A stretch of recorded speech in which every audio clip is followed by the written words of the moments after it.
खेसारी लाल यादव जी के गाना कोको कोला पर शिल्पी राघवानी जी जो कि बहुत ही बवाल रील बनाए हैं।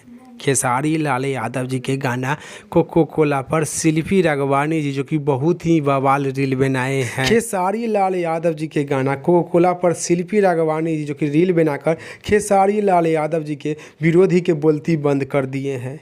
खेसारी लाल यादव जी के विरोधी के बोलती बंद कर दिए शिल्पी राघवानी जी जो कि खेसारी लाल यादव जी के कोको कोला गाना पर रील बनाकर। खेसारी लाल यादव जी के गाना कोको कोला पर अभी तक करीब 1.5 लाख से अधिक रील बन चुका है इंस्टाग्राम पर। खेसारी लाल यादव जी के गाना कोको कोला पर अभी तक 1.5 लाख से अधिक जो कि रील बन चुका है। खेसारी लाल यादव जी के गाना कोको कोला पर शिल्पी राघवानी जी जो कि बहुत ही बवाल रील बनाए हैं, जो कि आप लोग स्क्रीन पर देख सकते हैं।